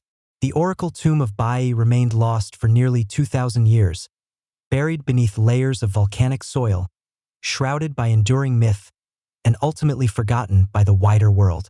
That is, until the mid-20th century, when a quiet yet extraordinary discovery was made by a man who was not a famous archaeologist or a headline-seeking treasure hunter, but a British amateur explorer and civil engineer named Robert Paget. In the 1960s, Paget, along with his colleague Keith Jones and a small team of dedicated volunteers, began excavating a mysterious site near the ancient baths of Baiae. Guided by obscure ancient texts, geological surveys, and a persistent sense that there was more beneath the surface than anyone had realized, they uncovered a narrow, stone-lined passage that descended deep into the hillside. The tunnel seemed unremarkable at first, just another example of impressive Roman engineering. But as they pressed deeper, they began to notice strange, deliberate features. Carefully carved bends, sudden drops in temperature, rising humidity, and finally, a steeply descending passage flanked by benches carved directly into the rock. This was clearly no aqueduct. It was ritualistic. The deeper they went, the more it resembled something sacred or, perhaps, forbidden. Their excavation revealed a carefully engineered journey downward, culminating in a chamber partially submerged in water. Sulfurous steam rose eerily from the black pool. The air was thick, visibility low, and there, in the oppressive darkness, was a palpable sense of unease, as if the ancient stone itself remembered. Paget was convinced they had found the legendary antrim, the sacred cave described by ancient Roman writers, believed to be the domain of the Cumean Sibyl, the prophetic priestess of Apollo. This was no tomb in the traditional sense. It was a portal, a constructed descent into the underworld where rituals of prophecy, initiation, and perhaps even necromancy had once taken place. The layout aligned eerily with classical accounts. Virgil, in his Aeneid, wrote of Aeneas descending into Hades near Lake Avernus, just miles from Baiae. The Sibyl, he wrote, led him through a stifling cave of shadows and fumes. Now, Paget and his team had seemingly walked the very same path. Though his findings were largely ignored by mainstream academia at the time, the Oracle Tomb of Baiae remains one of the most haunting archaeological discoveries of the 20th century. Not for what it definitively proved, but for what it powerfully suggested. That mythology, in rare moments, might indeed leave behind a physical trail. To truly grasp the profound mystery of the Oracle Tomb, one must return to the intricate world of Roman myth, to the stories whispered by poets, carefully preserved by scribes, and deeply feared by pilgrims. In this landscape of gods and shadows, one figure looms above all others in connection with the underworld: the Cumean Sibyl. According to legend, the Sibyl was a powerful priestess of Apollo who lived near Lake Avernus, a volcanic crater lake just a short distance from Baiae. The Romans believed this lake was the actual entrance to Hades, the land of the dead. Fumes from the earth rose steadily from its banks, and birds were famously said to fall dead from the sky as they flew over its cursed surface. It was the perfect, terrifying setting for a seer who claimed to speak on behalf of the gods and the spirits beyond. The Sibyl's prophecies were cryptic, often terrifying. She was said to enter trance-like states, perhaps intoxicated by volcanic vapors, her voice echoing eerily through a sacred tunnel, a cave that descended deep into the earth. For centuries, scholars speculated where this legendary oracle once stood. Paget's discovery in Baiae offered a compelling answer. The structure he uncovered precisely mirrors the descriptions found in classical texts. Virgil, writing in the Aeneid, described a dark passage, hot with the breath of the earth, where the hero Aeneas was led by the Sibyl to commune with the dead. He wrote of choking vapors, of silence broken only by the dripping of unseen water, and of the fearful hush that hung over the entrance to the underworld. The Oracle Tomb of Baiae matches this imagery not just in its physical structure but in its profound sensory experience. Those who have entered the narrow passage speak of the oppressive heat, the distinct chemical scent of sulfur, the disorienting darkness at the tunnel's end. The water-filled chamber reflects any light like obsidian glass, and sound is muted, lending the space a truly tomb-like stillness. Was this the actual chamber where the Sibyl spoke, or was it a later Roman attempt to recreate a place of myth? Either way, it serves a chilling purpose. It makes the metaphysical real, It gives tangible form to fear and sacred space to the spiritual. It is a physical descent that directly mirrors the spiritual one into the unconscious, into death, into prophecy. The oracle tomb doesn't just resemble the entrance to the underworld. It feels like it. The oracle tomb of Bai is not a structure of mere chance. It is a meticulously calculated experience. Every curve, descent, and chamber within its volcanic walls seems designed to lead not just the body, but the very soul, through a profound transformation. To walk through it in ancient times was not a simple act of curiosity. It was a ritual, an initiation, a deliberate descent into mystery, governed by fire, steam, and water, the elemental forces of the Roman underworld. As Robert Paget and his team carefully explored the site in the 1960s, they began to see the tunnel not just as an architectural marvel but as a spiritual theater. The passage began gently, then subtly twisted and narrowed, leading steadily downward into thickening heat and increasing darkness. Carved benches suggested that pilgrims may have paused along the way to meditate or pray. The deeper one traveled, the more the environment noticeably changed. The volcanic heat intensified, the walls became slick with condensation, and the air grew heavy with the distinctive scent of sulfur, the very breath of the underworld. The journey ended in a final, dramatic plunge. A hidden stairway led into a chamber partially submerged in thermal water. The chamber itself was quiet, enclosed, and surreal, a pool that reflected light like dark ink. In ancient times, torchlight would have danced across the ceiling, illuminating the steam rising from the surface. The effect would have been utterly otherworldly, a sensation of standing precisely between realms, immersed in both the physical and the metaphysical. Paget theorized that this pool may have represented the river Styx, the mythical river that, in Roman and Greek tradition, separated the living from the dead. The ritualistic journey through the tunnel would mimic that ultimate descent, passing from light to shadow, from life to the threshold of death. Those who entered may have sought prophecy, forgiveness, or deep communion with the spirits of their ancestors. And then they would return, slowly retracing their steps, rising once again toward daylight. But they would not emerge unchanged. The experience would linger like a pervasive smoke. They had truly touched the edge of something vast and unknowable. Whether or not they literally heard the Sibyl's voice, they had entered a realm few dared approach. This was not tourism. It was a sacred pilgrimage, and the very forces that shaped the oracle tomb, fire, earth, and water, had also profoundly reshaped those who walked its transformative path. The oracle tomb of Bai is not grand in its physical scale, yet it contains a profound architectural genius. What at first glance appears to be a simple volcanic passage reveals itself, layer by layer, to be a masterpiece of symbolic construction, meticulously designed not for the living world, but for an immersive experience of death and return. The passage is roughly 400 feet long, but its psychological depth far exceeds its physical measurement. Robert Paget and his team were the first to truly notice that the tunnel was built with explicit, deliberate intention. It was not random nor strictly utilitarian. The precise angles, chambers, and orientation strongly suggested an initiation rite, not a public bath or a typical tomb. Its very form mimicked ancient myth. The entrance begins innocently, allowing light to filter in, but almost immediately the path bends sharply, deliberately cutting off the line of sight to the outside world. The air grows warmer, the passage narrower, and light steadily fades. Each step becomes an act of trust, in the structure itself and in whatever profound forces it was meant to invoke. Roughly halfway through the descent, the tunnel intersects with a vertical shaft, likely designed to carry hot gases upward from underground vents. Paget believed this was no accident. The shaft may have filled the tunnel with sulfuric vapors, powerfully enhancing the illusion of descent into another realm. To the ancient mind, these very fumes were considered the breath of the gods, intoxicating, disorienting, and profoundly sacred. From there, the tunnel curves again, leading to a narrow staircase descending into the final chamber, the so-called oracle pool.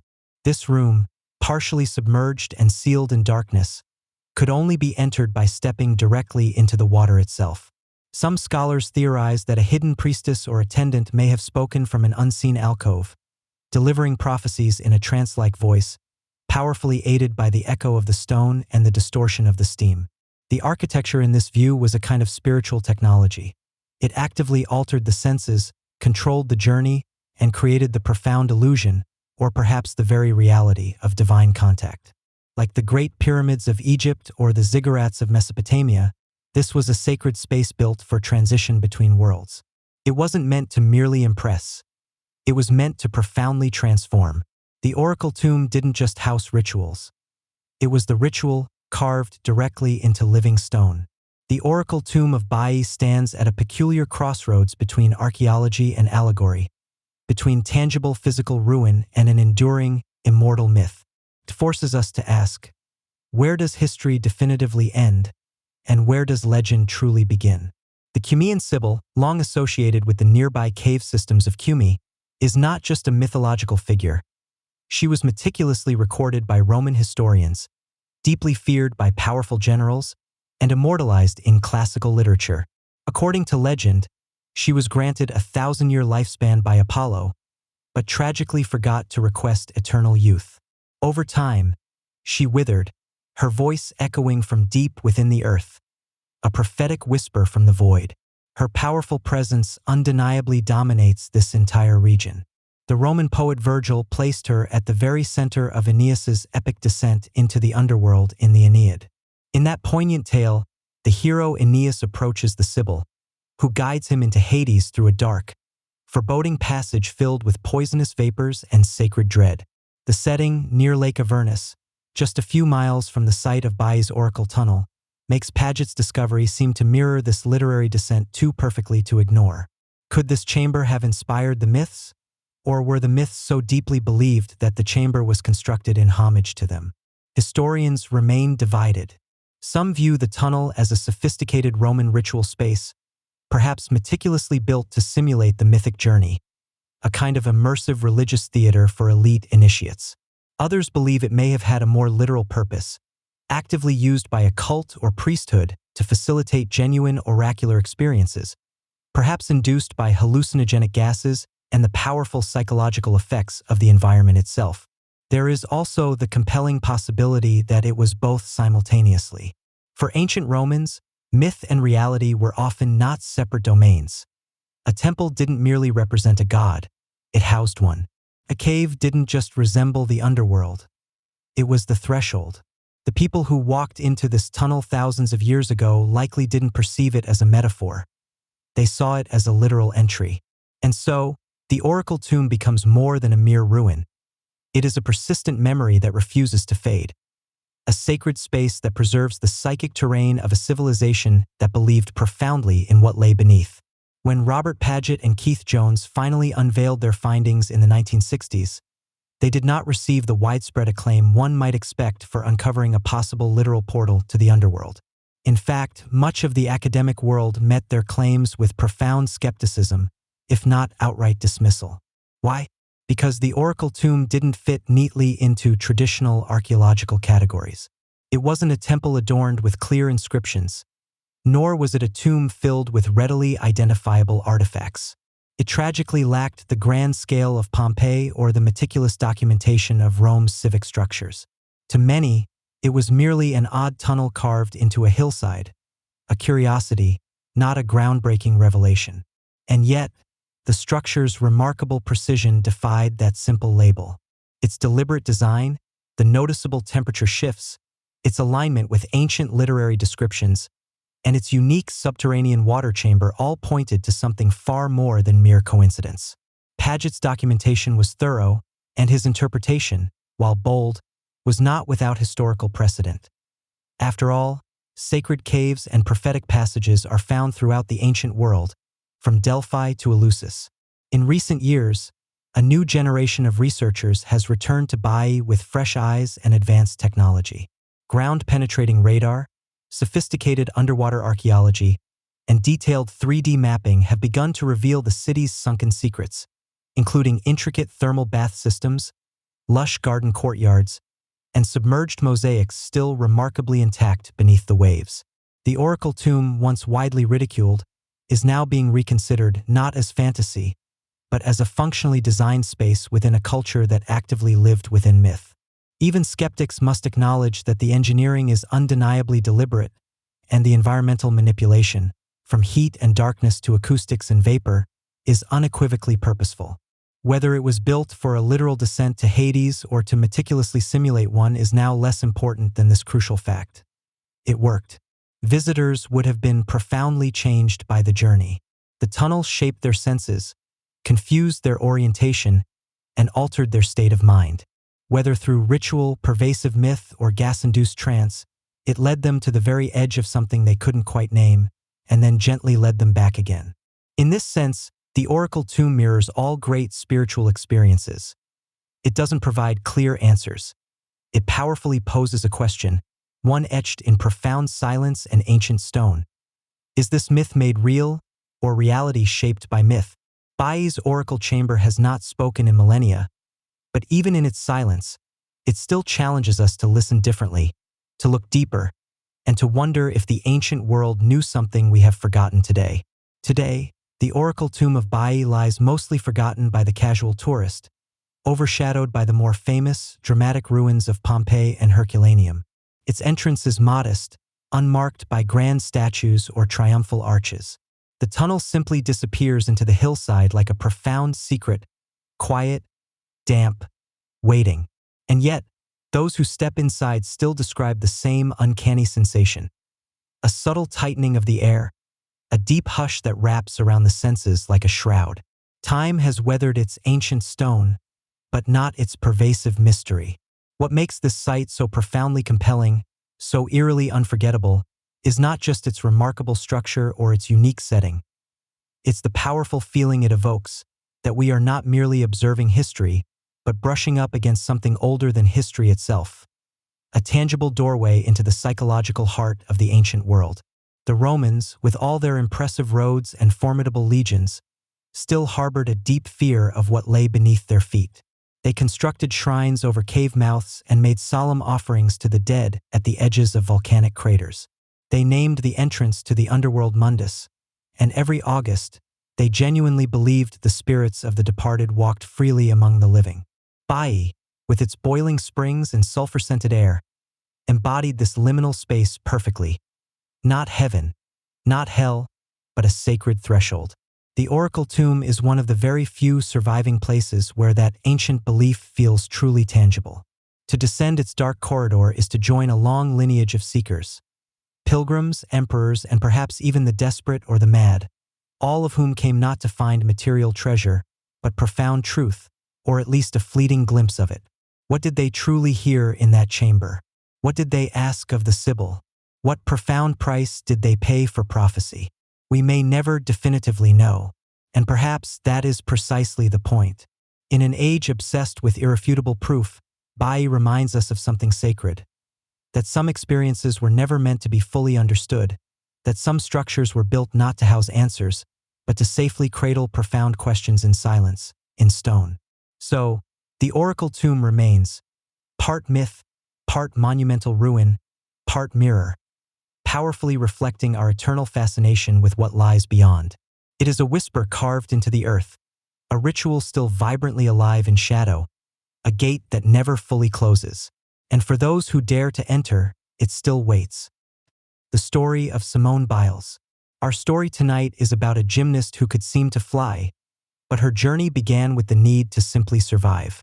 Born on March 14, 1997, in Columbus, Ohio, Simone Arian Biles entered a world filled with instability. Her biological mother struggled with addiction, and Simone, along with her brothers and sisters, was placed in and out of foster care. There were times of separation, constant uncertainty, and significant change. For most children, such an environment can be incredibly damaging. But even in these early, fragile years, Simone's unique spirit began to show. That spirit found its fuel when she was just 3 years old. Simone and her siblings were taken in by their maternal grandfather, Ron Biles, and his wife, Nellie. Eventually, Ron and Nellie officially adopted Simone and her sister Audria, giving them not just a legal home, but crucial safety, steady structure, and unconditional love. To Simone, they were never just guardians, they were, and still are, her mom and dad. It was in their Houston, Texas, home that Simone's new life began to truly take shape. One day, during a daycare field trip to a local gym, young Simone saw something that completely captivated her. Tumbling mats, spring floors, and athletes flipping through the air as if it was natural. She could not sit still. She copied the complex moves on the sidelines until a coach noticed and handed her a note, strongly suggesting she be enrolled in classes. That single note changed everything. Simone's natural talents were obvious almost right away. She had explosive power, an amazing sense of balance, and what coaches later called air awareness, the rare, natural ability to always know exactly where her body was in the middle of a flight. But more than that, she had a determined work ethic and a clear joy when she moved. Gymnastics was not just an activity. It was where she truly felt alive. By the age of 6, she was training seriously. By 8, coaches were already whispering about her huge potential. She was still a little girl, small and quiet, with a shy smile, but on the mat, she was completely fearless. Her past may have been difficult, and her future uncertain, but gymnastics gave her control, deep focus, and a clear sense of purpose. Simone Biles was not born into privilege. She was born into adversity. But she did not just rise above it. She flipped over it, turning her pain into powerful fuel. Long before she was a champion, she was already defying gravity.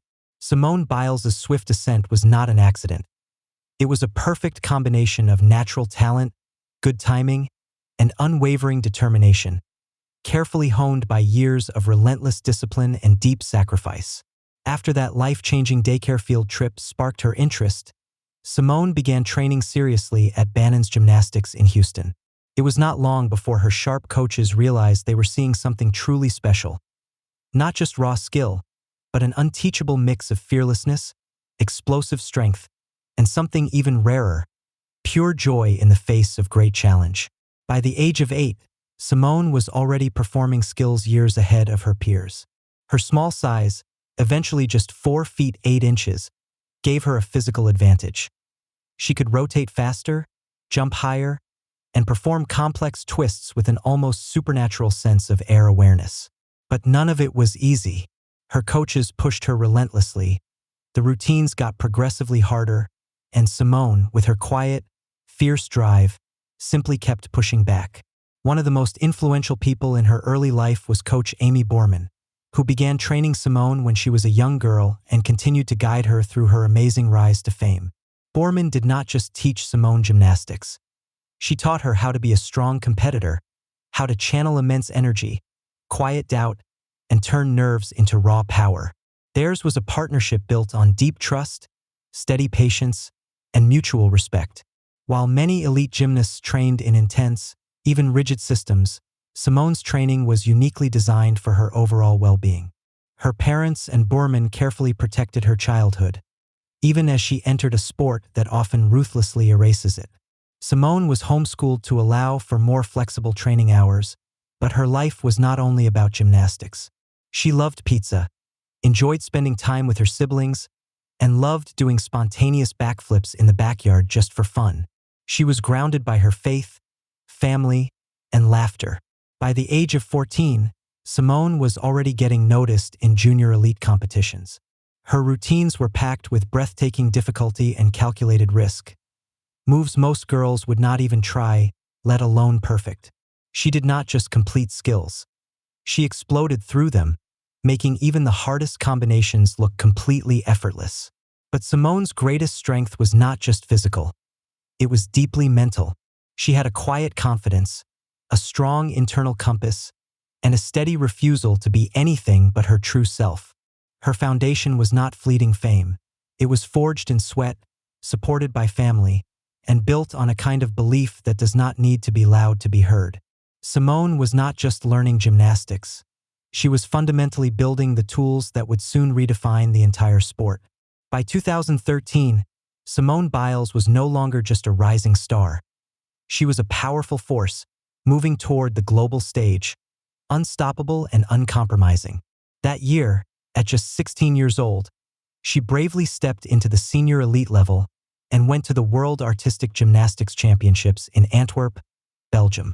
What happened there would forever change the course of her life and the very history of gymnastics. Simone did not just win. She completely amazed the world. She won 2 gold medals, including the highly desired all-around title, instantly establishing herself as the undisputed best gymnast on the planet. Her routines were not only technically superior, they were audaciously daring, filled with skills no one else even attempted. Her tumbling passes seemed to defy the very laws of physics. Her landings were flawlessly solid, and her movements were crisp, powerful, and uniquely hers. Suddenly, people realized this was not just a new champion. This was a gymnast operating on a whole new level. And she was only just beginning. Over the next few years, Simone would go on to dominate the sport in a way no woman ever had before.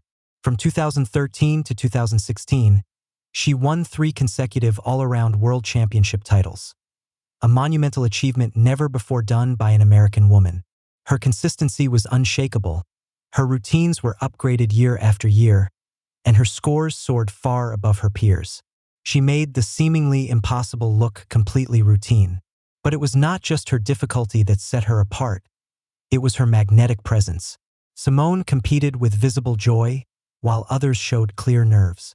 She smiled. She danced between skills with a kind of radiant confidence that lit up the entire arena. Audiences were not just watching a gymnast. They were witnessing an evolution. Commentators, judges, and even former Olympians all agreed. Simone Biles was not just winning competitions. She was fundamentally redefining the very nature of women's gymnastics. Her swift rise also happened at a time when the sport itself was shifting. The old standards of rigid beauty and passive performance were being replaced by raw power, vibrant personality, and unapologetic authenticity, all of which Simone embodied effortlessly. She did not try to fit in. She made the sport bend around her. And so, by the time the world began preparing for the 2016 Olympics, one thing was absolutely certain. Simone Biles was not just the favorite. She was the future. By the summer of 2016, Simone Biles was no longer just a gymnastic sensation. She was a global icon in the making. The world turned its attention to Rio de Janeiro, where the Olympic Games promised to be her long-awaited coronation. Years of relentless training, immense pressure, and soaring anticipation had meticulously built toward this moment, and Simone delivered. Not just medals, but a performance that would redefine greatness within the sport. She entered the competition with sky-high expectations and, somehow, managed to soar even higher. Over the course of the Games, Simone won 4 gold medals and 1 bronze, the most medals won by an American gymnast at a single Olympics in over 30 years. She completely dominated the all-around, vault, floor exercise, and contributed significantly to the U.S. team's dominant gold medal performance in the team final, famously named the Final Five. But it was not just what she won. It was how she won. Her routines included moves so incredibly difficult that the scoring system itself had to evolve to accommodate them. On vault, she launched into the air with such explosive power that it looked as if gravity briefly paused to watch her. On floor, her signature move, the Biles, a double layout with a half twist, became an instant classic. Her artistry met brute force in a way gymnastics had never fully seen before. Crowds roared, commentators searched for comparisons, but Simone Biles was not like anyone else. She was creating a new standard. Even fellow gymnasts watched in awe, not with envy, but with deep respect. They knew they were witnessing something truly rare, a complete gymnast in total command of her craft. And yet, off the mat, Simone remained remarkably grounded. She shared goofy selfies with teammates, laughed genuinely through press conferences, and consistently credited her coaches, her parents, and her unwavering faith. She was not just a competitor. She was an inspiring role model. Her success in Rio was not just historic. It was transformative. It profoundly shifted public perception of what women athletes could be: powerful, joyous, and unapologetically dominant. She became the first woman of color to win Olympic all-around gold for the U.S., breaking barriers not just in skill but in vital visibility and representation. Simone Biles did not just win the Olympics in Rio. She owned them, with unmatched grace, fierce grit, and unparalleled greatness. After Rio, Simone Biles did not just return home as a champion. She returned as a global phenomenon. She was no longer known only within the niche world of gymnastics. She had become a household name, a potent symbol of excellence, and a towering cultural icon. But with such glory came new, unforeseen challenges. The immense weight of constant fame, the crushing expectations of perfection, and the quiet, insidious pressure to keep going even when the body and the mind desperately needed rest. In the months following the Olympics, Simone's life changed rapidly. She went on a national tour with her teammates, made countless television appearances, and even competed on Dancing with the Stars. She published a memoir, Courage to Soar, which became a bestseller. Endorsements poured in, magazine covers featured her prominently, red carpet events became routine, and interviews were constant. Simone had truly become a star far beyond the confines of her sport. But beneath the bright lights, a different reality was setting in. For the first time in years, Simone was off the intense competition floor, and with that pause came deep reflection. Who was she outside of gymnastics? What did she truly want now that she had achieved everything the sport could offer? The pressure did not disappear. It changed. Now, every move she made was carefully watched, every comeback questioned, every competition accompanied by the unspoken expectation. Simone Biles must win. But Simone is not built for complacency. By 2018, she returned to training and competition with renewed intensity, and she returned not as a girl chasing a dream, but as a woman powerfully reclaiming her own voice. At the 2018 U.S. National Championships, she competed with 2 broken toes and a kidney stone. Most athletes would not have even stepped onto the mat. Simone not only competed, she won, with scores that blew away the competition.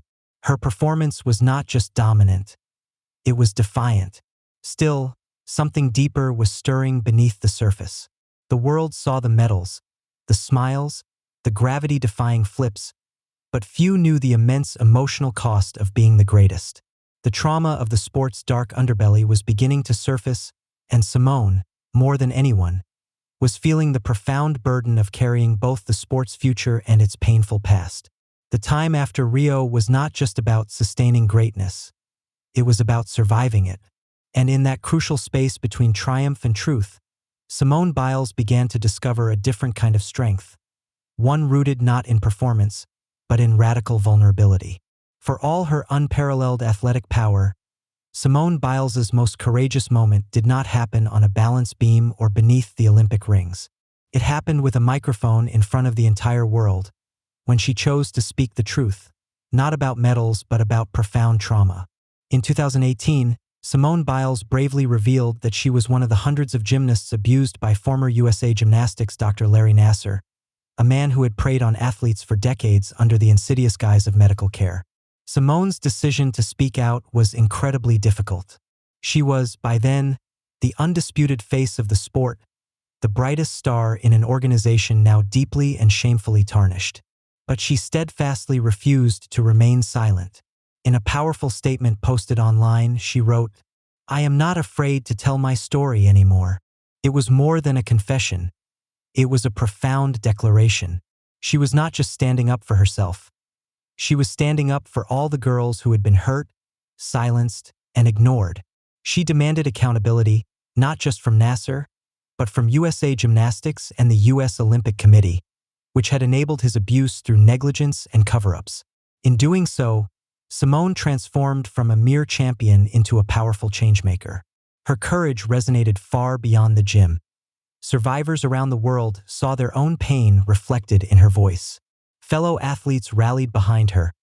Lawmakers began to investigate, and the indelible image of Simone testifying before Congress in 2021, tearful yet composed, became a defining moment in American sports history. But even as she fiercely fought for justice, Simone continued training. She continued to dominate competitions, all while carrying the immense weight of a broken system on her shoulders. Her performance became about more than just gold. It was now about healing, about resistance, and about undeniable truth. Simone fundamentally redefined strength, not as stoicism, but as honesty. She showed that the greatest athletes are not those who never struggle. They are the ones who rise anyway. She blurred the line between hero and human, proving you can be both. Through her powerful voice, Simone achieved what even her most difficult vaults could not. She shattered the silence. And in that silence, a new definition of power emerged, one that did not need applause to matter. She was not just flipping through the air anymore. She was changing the very ground beneath us. When the Tokyo Olympics finally arrived in 2021, delayed a year by the global pandemic, Simone Biles stood as the undisputed face of the Games. The world expected dominance, another sweep of golds and more physics-defying feats. But instead, Simone gave us something far more important, a profound lesson in courage that had absolutely nothing to do with medals. In the middle of the team competition, after a shaky vault, Simone shockingly withdrew. At first, the announcement stunned the world. Then came the explanation. She was experiencing a condition gymnasts dread, the twisties. It is a mental block where the body and brain lose synchronization mid-air. For an average person, it is hard to grasp. For a gymnast performing flips and twists 10 feet above the ground, it is a matter of life and death. Suddenly, the strongest athlete in the world had articulated the unthinkable. I need to step back. And she did. Her decision sent shockwaves across the Olympic stage. Critics questioned her toughness, pundits debated, but athletes across every sport rallied in overwhelming support. They understood the cost. They understood the immense courage it takes to say, "Not today." Simone did not disappear after withdrawing. She showed up every day in the arena, cheering passionately for her teammates, supporting them, smiling, and even crying. She became a beacon, not just of what it means to compete, but what it truly means to be human under extreme pressure. Days later, she returned for one final event, the balance beam final, and performed a simplified routine, earning a bronze medal. But the real triumph was not on the podium. It was in her courageous choice to prioritize and protect her mental health in front of the entire world. Simone fundamentally flipped the script on what strength means. In a culture obsessed with pushing through pain, she offered a different model: wisdom, self-awareness, and radical vulnerability. She reminded us that even the most decorated athletes are not machines. They are people with limits, with trauma, and with profound needs. And that recognizing those limits is not weakness. It is the deepest form of strength. In Tokyo, Simone did not win for gold medals, but she gave something far more lasting. She gave permission to pause, to protect oneself, and to choose well-being over external expectation. After Tokyo, many wondered if Simone Biles would ever return to competition. She had already transcended the sport, not just as the most decorated gymnast in history, but as a powerful symbol of resilience and unwavering honesty. But Simone was not finished, not with gymnastics and certainly not with her own story. For over a year, she deliberately stepped back from the competitive world. She focused intensely on healing, mentally, emotionally, and physically. She went to therapy. She spoke at mental health events, inspiring athletes across disciplines to reevaluate what winning truly means. And in 2023, quietly but powerfully, she made her triumphant return.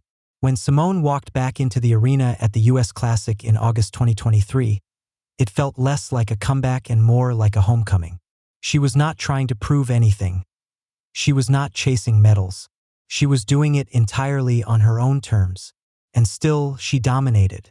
In that meet, and later at the 2023 US Gymnastics Championships, Simone not only won, she stunned the world again with her continued athletic evolution. She debuted new routines. She performed the Yurchenko double pike vault, a move so difficult and dangerous that few men even attempt it. Once again, a skill was named after her. Once again, Simone had pushed the boundaries of what the human body can achieve. But this version of Simone was distinctly different. There was more laughter, more stillness, more evident choice. She was no longer just the greatest of all time. She was a woman in complete control of her own narrative, deciding when to perform, how to perform, and why. Off the mat, her life flourished too. In 2023, she married NFL safety Jonathan Owens in a private ceremony, later celebrated with a grand destination wedding. She spoke openly about love, joy, and the challenges of balancing elite sport with a normal life.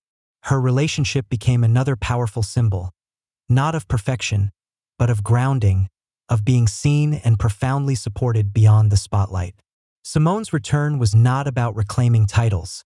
It was about reclaiming herself. And in doing so, she redefined what longevity looks like in a sport notorious for burning out young athletes. She did not come back as the girl who had something to prove. She came back as the woman who had already proven everything and still chose to rise.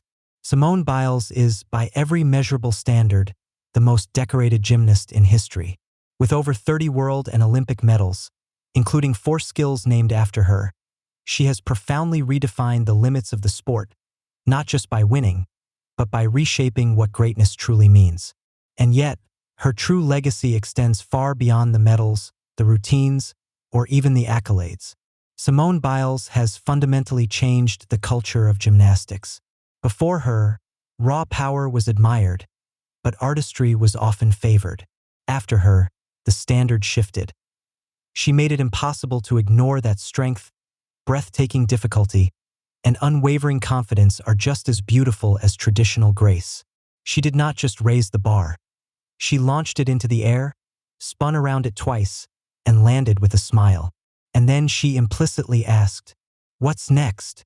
She has become a blueprint not just for gymnasts, but for athletes across every sport. Her powerful advocacy for mental health, athlete safety, and self-worth has inspired a global movement. She showed that stepping away is not failure, that protecting your peace is a radical act of self-respect, and that even in silence you can speak volumes. Young gymnasts now grow up not just admiring Simone's unparalleled skill, but emulating her extraordinary strength of character. She has shown them that it is okay to say no, to ask for help, to define success for yourself in a world that demands constant, often ruthless, performance. She offered something braver, authenticity, and she is still going. Whether she continues to compete through another Olympic cycle or chooses a different path, her indelible mark on gymnastics and on society is permanent. Museums are displaying her leotards, books are being written about her, and children across the world are learning to cartwheel because they saw her do it. Simone Biles is not just the best gymnast the world has ever seen. She is a cultural shift wrapped in muscle and movement, a living story of resilience, honesty, and quiet revolution. Her life powerfully proves that strength is not measured by how much you carry, but by knowing when to set it down, that excellence means nothing without integrity, and that the most powerful flips are the ones that bring you back to yourself. Simone's story is not finished, but even now, mid-vault, mid-flight, her legacy is already landing exactly where it belongs, in the hearts of those she has lifted, just by being herself.